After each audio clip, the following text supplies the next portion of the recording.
yang terjadi di Israel sana, di Al-Aqsa. Zionis Yahudi sekarang sedang euforia. Euforianya apa? Mereka senang luar biasa karena isyarat kedatangan Tuhan yang mereka tunggu-tunggu. The God who's waited ini telah dekat. Kenapa demikian? Dalam keyakinan mereka, ciri kalau Dajjal akan datang, Dajjal versi kita atau Mesias versi mereka, ciri dia akan datang apabila lahir seekor sapi jantan berwarna merah, meles, bersih, tidak cacat. Dan ternyata 2 tahun yang lalu sapi ini sudah lahir. Mereka sedang gembira. Kenapa? Raja mereka tunggu-tunggu telah tiba, telah dekat kedatangannya. Tapi belum punya istana. Karena istana yang dijanjikan adalah di atas puing-puing Al-Aqsa. Sementara Al-Aqsa belum hancur sekarang. Padahal sudah tidak kurang ada 300 terowongan di bawahnya. Mereka lupa kalau Allah menjaga Al-Aqsa. Mereka lupa kalau para malaikat menaungi Al-Aqsa sehingga tidak bisa dihancurkan. Nah, sapi inilah yang akan mereka berikan kepada Dajjal. Artinya dalam persepsi mereka Dajjal sebentar lagi datang. Versi mereka. Ya. Maka sekarang pembahasan tentang Dajjal dan Imam Mahdi banyak merebak di Eropa. Dan siapakah yang mereka gerakan untuk menghancurkan Masjidil Aqsa ini? Tidak lain ternyata yang mereka gerakan adalah para pemuda, Bapak Ibu. Dan ini yang saya khawatirkan. Kita sedikit pun bahkan barangkali para hamba Allah tidak sempat untuk meniatkan diri untuk berkunjung ke Al-Aqsa. Padahal Masjidil Aqsa kita ini hampir ada dalam kehancuran. Dan saya melihat sendiri yang menghancurkan itu adalah generasi mudanya, para pemuda dan pemudinya. Mereka ingin segera mendirikan sinagoga atau Bait Solomon. Tapi demi Allah, mereka tidak pernah berhasil. Ya. Kalau kita lihat wilayah Palestina dibikin kumuh, dibikin miskin supaya mereka tidak betah di sana, sehingga dengan mudah diambil dan dirampas oleh Yahudi. Tapi lihat wilayah Yahudi, megah luar biasa Bapak Ibu. Nangis saya menyaksikan bumi para nabi ini. Ya. Dan dari sinilah kita akan melihat keindahan Al-Quds, bumi para nabi dan rasul. Orang-orang Yahudi menyebutnya Yerusalem. Inilah yang akan dibebaskan berikutnya oleh Erdogan. Dan inilah Masjid Umar. Di masjid inilah Umar bin Khattab menerima kunci Al-Aqsa ketika beliau membebaskan Al-Quds. Pendeta Sophronius mengatakan, aku tidak akan memberikan kunci Yerusalem ini kepada siapapun, hatta kepada Umar bin Khattab, melainkan jika Umar datang ke sini langsung menerima kunci ini dari tangan saya. Maka Umar menyatakan, aku akan datang. Ketika Umar diberitakan, Umar bin Khattab datang diberitakan ke Al-Quds ini, takut tuh orang-orang Romawi dan orang Yahudi. Karena biasanya para penakluk, mereka selalu membantai rakyat lemah yang mereka taklukkan. Maka mereka bersembunyi ketakutan dibantai oleh umat Islam. Umar paham itu. Maka ketika Umar bin Khattab memasuki Al-Aqsa, di Al-Aqsa ini Umar berkata dengan tegas, sebagaimana ketika Fathul Mekah, man dakhala hadzal masjid fahuwa aminun. Barang siapa yang masuk ke masjid ini, maka dia aman. Dan barang siapa yang menjaga ketentraman dan kedamaian sepanjang dia aman di bumi ini, maka dia bebas tinggal di Al-Aqsa. Siapapun dia, Yahudikah, Nasranikah, apalagi Muslim. Maka pendeta Sophronius keluar menghampiri Umar bin Khattab, melambaikan tangan. Selamat datang wahai jenderal yang baik hati. Umar pun melambaikan tangan kepada pendeta Sophronius, lalu berjabat tangan dan berangkulan syahdu luar biasa. Inilah pembebasan Al-Quds oleh Umar bin Khattab. Tanpa tetesan darah. Apakah ini yang kalian sebut teroris, wahai para sekuleris? Tidak ada. Maka kemudian rakyat Romawi, orang Nasrani Yahudi keluar semua melambaikan tangan pada Umar bin Khattab. Bahagia mereka, tentram mereka tinggal di sana. Ini bukti jika khilafah atau Islam memimpin dunia. Tidak ada pembantaian, tidak ada perang.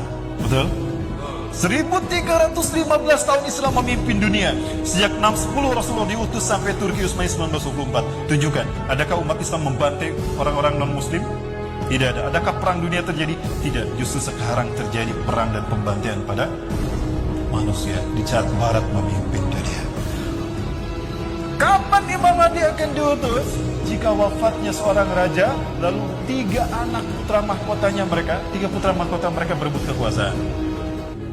Yaktatilu salah satu inda kanzikum, akan berperang 3 laki-laki di sisi Ka'bah kalian. Kanzikum itu bah Ka'bah.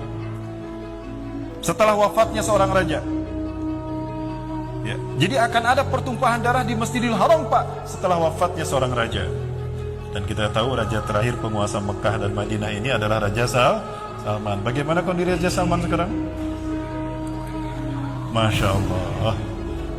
Ada 3 putra mahkota yang sekarang berebut antara Muhammad bin Salman, Muhammad bin Nayef, dan Khalid bin Farhan. 3. Apakah ini isyarat Imam Mahdi akan datang? Dan Imam Mahdi datang diutus di musim haji, Pak. Fayamkusu fil alam sab'an aw thamaniyan, yakni hajjajan. Beliau akan tinggal di muka bumi antara 7 sampai 8 tahun musim haji. Berarti dimulai di Baitul Kubro oleh umat Islam dunia di musim haji. Musim haji sebentar lagi kan? Dan yang membayat kepadanya sedikit. Kenapa sedikit? Karena memang sedikit mereka yang beribadah haji saat itu.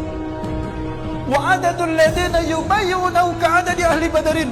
Dan mereka yang berbaiat kepadanya, yang bersumpah setia tunduk taat kepadanya, sejumlah pasukan Badar, Bu, hanya 313 sampai 315 orang. Kok bisa sedikit orang ibadah haji padahal di zaman sekarang mayoritas? Karena ada satu wabah yang membuat kita terhalang beribadah haji. Wabah apa, Bapak Ibu? Apakah Imam Mahdi akan diutus tahun ini? Tidak, saya tidak mengatakan. Nanti saya diserang lagi sama para haters. Cocok logi itu. Ya, Bapak Ibu, wallahu a'lam. Artinya, semua ini membuat stimulus kuat bagi kita. Betapa kita telah dekat pada peristiwa-peristiwa besar. Inna rabbi zawaliyal arda. Sesungguhnya Allah Tuhanku melipatkan bumi ini untukku. Hatta ra'aitu masyariqaha wa maghriba. Sehingga aku melihat kekayaannya terbentang dari timurnya hingga ke baratnya. Wa'atani al-kanzain. Dan Allah memberikan kepadaku 2 pusaka. Al-ahmar wal abyadu. Pusaka merah dan putih. Sekali lagi Rasulullah menyebutkan pusaka merah dan putih. Wa anna ummati, dan sesungguhnya umatku saya belugu mulkuha, akan sampai kembali kekuasaannya di akhir zaman. Mazawaliya minha, dari apa yang Allah lipatkan. Artinya di akhir zaman umat Islam akan kembali menguasai dunia dari timur hingga ke barat dunia. Allahu Akbar. Allahu Akbar. Dari semua negara yang Allah pilih untuk memimpin kebangkitan Islam. Semua negara sudah Allah pilih untuk memimpin kebangkitan Islam. Tinggal satu yang belum Allah pilih untuk memimpin kebangkitan Islam. Dan itu kalian, Indonesia. Allahu Akbar. Maka jika Erdogan syahid sebelum Al-Aqsa dibebaskan, kita yang akan melanjutkan. Siap melanjutkan? Mana para pemuda? Siap melanjutkan? Baik, Bapak Ibu, kita lihat bagaimana kecintaan Muslim Palestina. Mereka menunggu kedatangan kita untuk membebaskan Al-Quds. Ini kata-kata, jika kalian menguasai dunia, hari itulah kami akan mengibarkan bendera kami setinggi-tingginya. Allahu Akbar. Kita sambut apa yang menjadi cita-cita Erdogan. Dan ini adalah tugas para pemuda. Karena setiap kali Allah menzahirkan Islam di muka bumi, setiap kali tauhid Allah tegakkan, maka para pemuda selalu berada di garda terdepan. Betul? Ashabul Kahfi, mereka pemuda. Ashabul Rayatis Sud, mereka pemuda. Maksudnya Ashabul Uhdud, dia seorang pemuda. Wadah. Dan para nabi pun diutus ketika usia muda. Dan Muhammad Al-Fatih seorang pemuda. Dan Imam Mahdi pun seorang pemuda. Maka saya yakin pemuda Indonesia lah yang akan berada di barisan terdepan dari barisan Taifah Mansurah. Satu dari 3 pasukan yang akan membebaskan Al-Quds. Dan jika Al-Quds sudah kita bebaskan, dan jika panji Islam berkibar di bumi Al-Quds, maka kiamat lebih dekat kepada kita ketimbang pundak dan kepala kita.